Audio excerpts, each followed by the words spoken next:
Hello. Want to draw some comics? Hi friends! Today I'll be working on a short comic written by my friend Olivia. Olivia Barhal is an actual comedian who does stand-up, and she writes comedy. And she has come over to finalize the details of the short comic she has very meticulously written out. So I can address the elephant in the room, which is that I'm like 8 inches taller than you.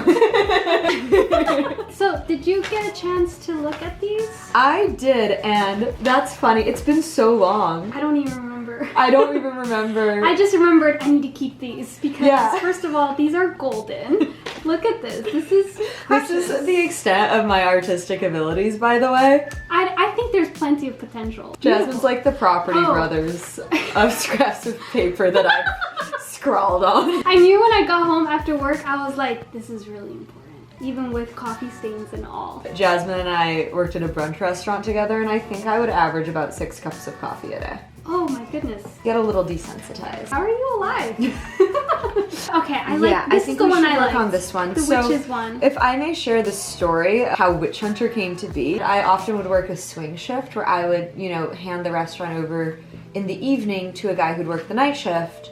And so it would be just the two of us at the restaurant. One day I was like, you cool if I just leave now? And he was like, no, I need you to stay because these witches have been following me and I'm really scared and I don't know what to do. This is real. This really happened. I remember working the next day after that happened. And I got the story from Ryan, not from you, and it was like still bizarre. Yeah, and really the same, you'd think I would have exaggerated the same story. No, it was legit actually. Yeah, he's like 6'4". Is it cool if I just hide behind the bar? Will you help the witches? So we like joked, I was like, Ryan takes care of crime. Olivia takes care of witches. Anyways, so now I have a new identity. Witchhunter. Witchhunter. So basically, the main character is gonna be you. It's gonna be me. But like maybe a little bit of a superhero. Leotard? No, just more muscular arms. That's it? That's all. So are you gonna have a different outfit for Witchhunter? I'm thinking like basically what I'm wearing now. So basically Buffy the Vampire Slayer. Exactly. But a witch. But a witch. By daytime as a waitress, perhaps even the same outfit but with an apron. Okay, so this is your non-witch hunter outfit. Okay, so you're not in that panel. You're not in that panel. No, I think this is kind of where I'm introduced. Thinking this is like a town. Think Echo Park. This is the town's people. Because it goes, but sometimes witches come to brunch, so this is a full-time position. And then I go, but no time for employment detail. You can find that on LinkedIn. So it's a little disingenuous because I actually have never used LinkedIn. How would you hunt witches? Because I feel like you should be holding a weapon. Well, here's the thing. In the long term, I will go to jail for killing a customer. Like, I just killed someone who has a septum ring. Like, bro, that's just a facial piercing. Like, I'm burning them by the stake. And then there's like a stake on the girl. Well, since Olivia did most of the work with the storyboarding, we can pretty much just jump in. I did change my Instagram handle for it. Super important. Here it is.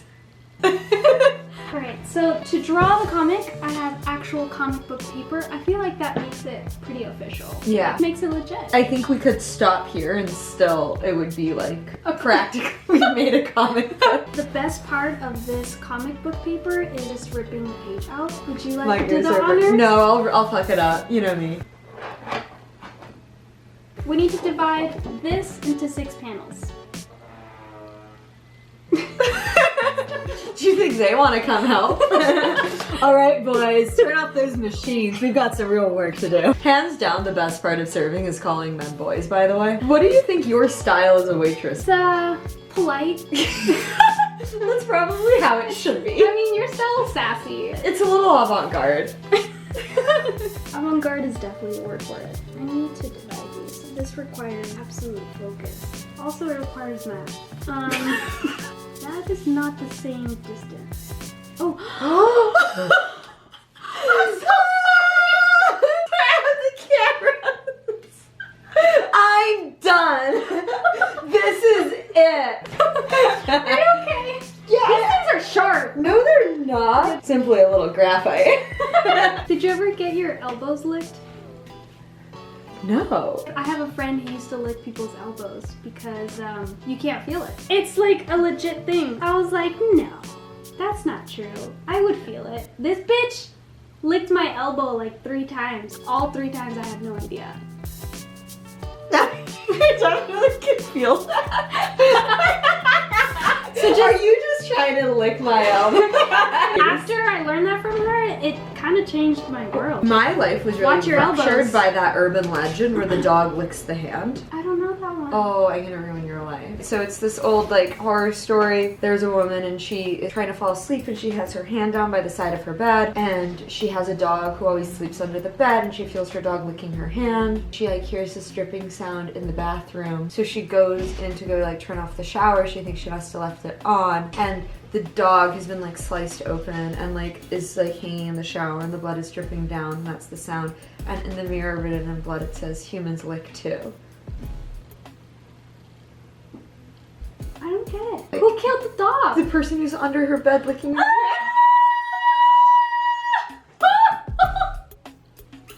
I've slept on a mattress on the floor my entire life because of this story. Wow, that is actually screwed up. Yeah, it's not a true story. An urban legend. Obviously. So you never really know. Reminds me of the Slender Man, but that actually did happen. So. Look, if you're into true crime, the only thing you like more than true crime is like a false confession. True crime false confessions would be like maybe a show my dad could host. That was a very interesting break we just took. We found out that maybe none of what we'd already done had recorded. We had kind of like a heart attack. And I didn't realize how important it was for me. I was devastated. I think you started crying. I definitely did not start crying. I feel like the beauty standards are a little higher in vlogging than they are in stand-up comedy. In stand-up, I feel like it all depends on if you're doing well or not. Like, if you're really killing it and having a great set, you're gonna seem really attractive to everybody. And if you're bombing, no matter how gorgeous you look, it's just embarrassing. Once I had a really good set, and this guy comes up after me, and he goes, you know, if there's ever a man you wanna be with, you need to take him to one of your comedy shows. And you need to do that well and crush it just like that, and you could have any man in the world. Wow. I was like, you know I'm cute, right? I didn't realize I had to be funny. Damn. I was like, I thought that was like a fun thing about me. I didn't know that the thing standing between me and getting to be with the man of my dreams is having a good comedy set. And I was like, the stakes just rocketed. Have you ever told your viewers about Pollen? Pollen was the restaurant where we worked, where it was so busy and so formal. I only had like 2 hours to sit down and storyboard during the middle of my shift. To storyboard this? No, it took 30 seconds. I saw her do it. It was literally 30 seconds. But me running around Genius. super caffeinated, bugging you about all of my ideas for this, at the very least must have felt like years. I have you here. We should probably take on the panels where I would need your input the most. Yeah. I can draw a suburban scene. But me, but you, that's a little different. I think what you really need to remember is that sex sells. Just like very, like, just think Laura Croft. Right, okay. Laura Croft. If she were a waitress. If she were a waitress. Maybe she was. I don't know how she made her money. Being a tomb hunter doesn't pay. But a witch hunter. Less, because genuinely no one asked me to do it. We agreed that the last panel you're gonna be holding a tray, so what's another position that a server does? Oh, maybe taking orders, like something that I would sometimes pretend to do while serving would be write down what people told me. Yeah. If you want to come to a restaurant with your own friends and have it be all about the server, then I'm the server for you. So let me draw the position that you're gonna be in. With my notebook. Drawing horses on this like I'd be doing at work. Okay, so let me block it out first. So I need to get your head. I'm gonna flip this around so I can be reading about blue diamond almonds. Get your lips now. My best feature. I'm gonna eat another really salty almond. Okay, question. Yeah. V-neck or scoop neck? Scoop nut. Once someone wrote, "You have a great personality" on my ticket. When I tell people the story, I say my friend hated the police and was like, I won't serve him. Oh my god, no! I genuinely didn't think he was a cop. He made an inappropriate joke about drugs. Oh, yeah, I didn't even take his order yet. It was like, what would you guys like to drink? Well, if you have any vodka. I'm like, we don't have any vodka. It's 9 o'clock in the morning. So I was like, Olivia, take the wheel. And I went up and I was like, can I try on your badge? I asked to try on his badge and he let me and I was so excited, and then I went back, I told Jasmine, I said, that cop just let me try on his badge. And Jasmine goes, he's not a real cop, Olivia. Halloween's in a week. It's a costume. I am devastated. So I go back and I was like, okay, you got me. I hope you guys had a good laugh at my expense. Halloween's not for another week, but how long have you been dressing up like a cop? He goes, 35 years. How long have you been dressing up like a waitress? We all had a good laugh. I do feel like my style of hospitality is walking a tightrope between a great tip and a bad Yelp review. That is very true. You know, you have gotten bad Yelp reviews. I know. You know who gave her a bad Yelp review? The witches. That is important. I think we're good. You're a little cross-eyed in there, and that's totally fine. I'm gonna fix that. Okay, cool. That is not how I usually am. Cross-eyed? I'm not cross-eyed, am I? No, you're not. When you draw anyone looking down, you have to be really careful not to have their eyes look cross-eyed. But it is hard because technically they're looking down.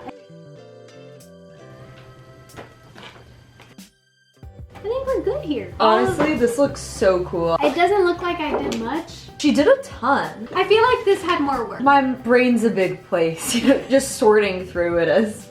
I probably took a nap after I wrote this, to be honest. Thank you so much, and I think we're both going to make millions of dollars off of this. Yep. Yeah, more than 1 million for sure. So I'm going to develop all of this later. I'm going to show you when you come back. Wow, exciting stuff. And I'll promote the shit out of it. I've got like 200 followers. That's a lot. I don't mean to brag. So yeah, we'll be back. So Thanks for tuning in. bye.